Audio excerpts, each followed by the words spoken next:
जय श्री राधे कृष्णा। दोस्तों जिंदगी में जब भी कोई मुश्किल आए और कोई साथ ना नजर आए तो ईश्वर से प्रार्थना जरूर करना।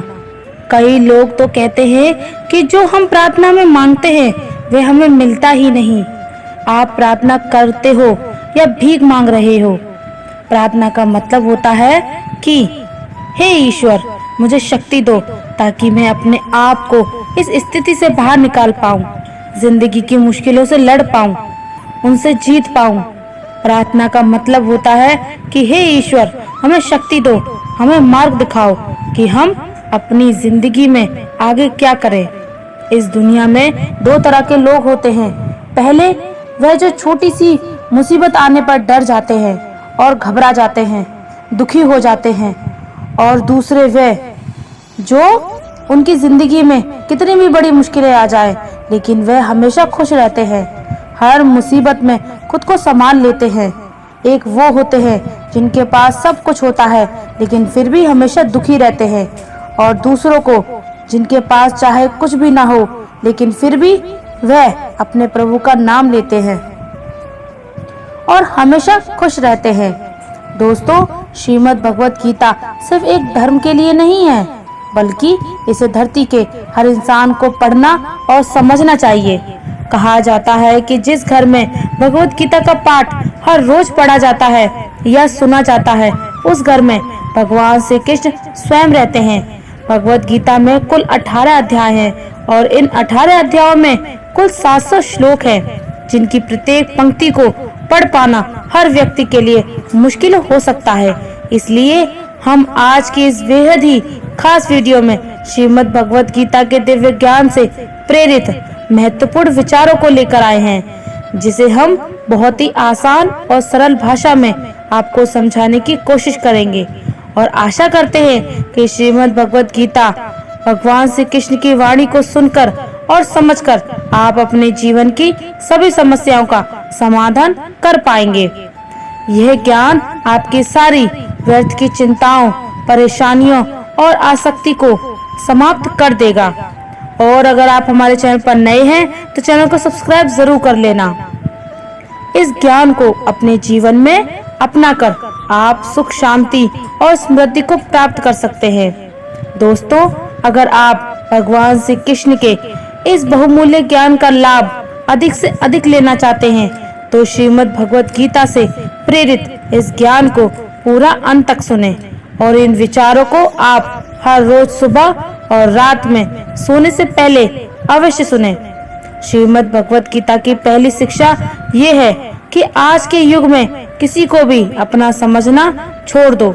अपने मन को कभी भी लोगों से नहीं भरना चाहिए, क्योंकि जब तक आप अपने मन को लोगों से भरते रहोगे तब तक आपके अंदर खालीपन बना ही रहेगा, क्योंकि कोई भी हमेशा आपके साथ ना था ना ही रहेगा। आप गौर करके देखना अपने जीवन पर, अपने बीते हुए कल पर, जिन लोगों को आपने अपनी जिंदगी में बहुत ज्यादा वैल्यू दी होगी, अपनी खुशी का कारण माना होगा, हो सकता है आज वे आपकी जिंदगी में ही ना हो। जब महाभारत का युद्ध हो रहा था तब अर्जुन ने देखा जिनसे मैं युद्ध करने जा रहा हूँ वह सब मेरे अपने हैं, मैं कैसे इनसे लड़ पाऊंगा, कैसे मार पाऊंगा।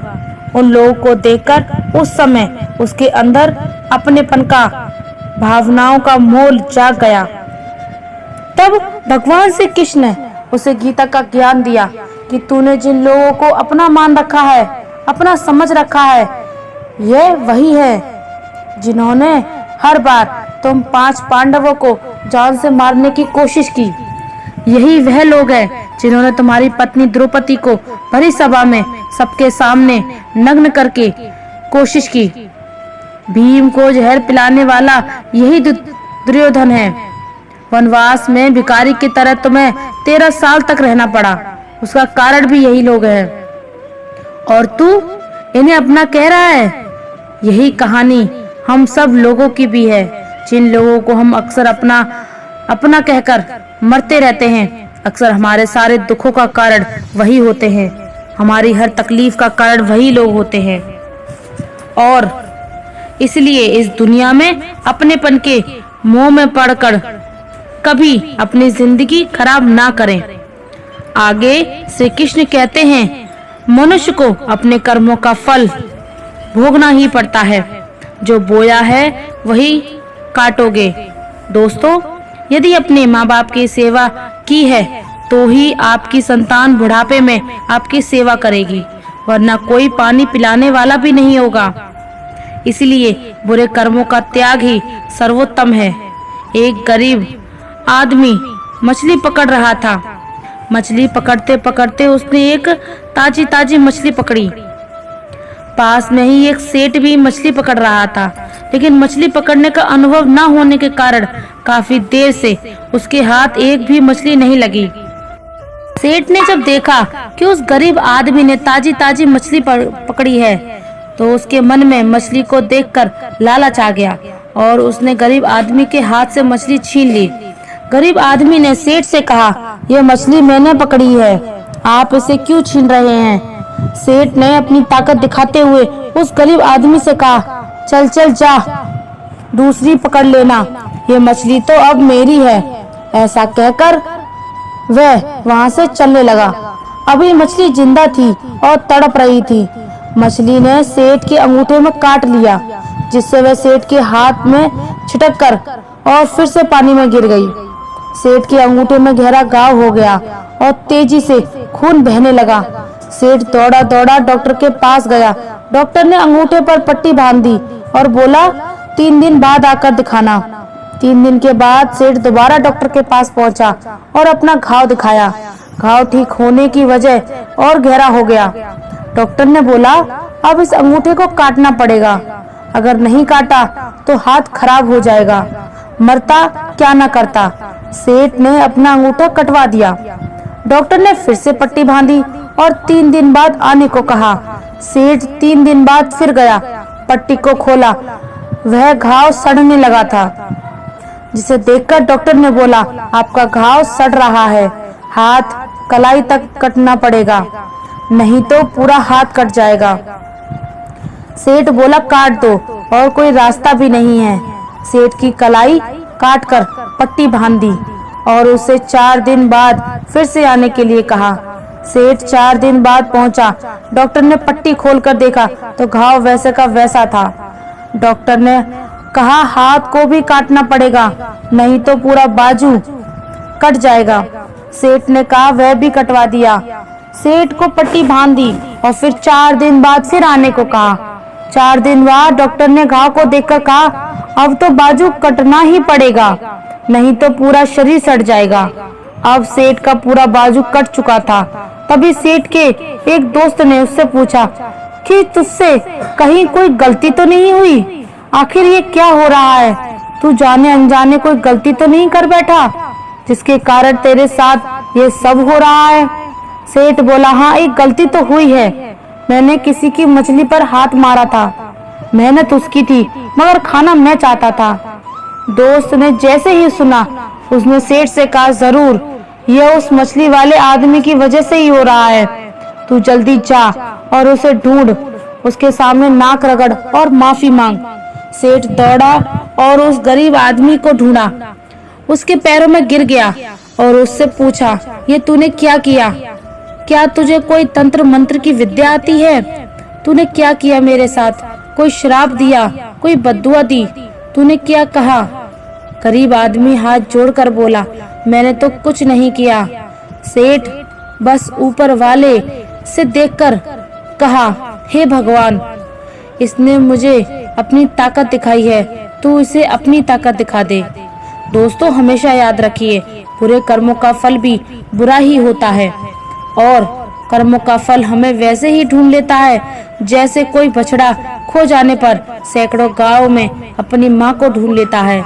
कर्म फल से कोई नहीं बच सकता।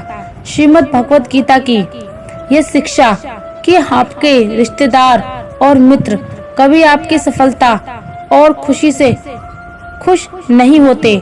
महाभारत में युधिष्ठिर कौरवों के पिता धृतराष्ट्र को अपने पिता समान मानते थे, इसलिए धृतराष्ट्र जो कहता था वह युधिष्ठिर और सारे पांडवों को मानना पड़ता था और अपने पुत्र दुर्योधन के कहने पर धृतराष्ट्र ने हमेशा पांडवों के साथ अन्याय और अधर्म किया, हमेशा दुख पहुंचाया, लेकिन पांडव सब चुपचाप सहते रहे, यह मानकर कि धृतराष्ट्र हमारे पिता समान हैं, दुर्योधन हमारा भाई है।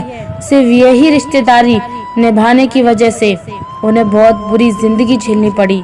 पांडवों की पत्नी द्रौपदी को कौरव, जो पांडवों के भाई थे, भरी सभा में नग्न करने की कोशिश की।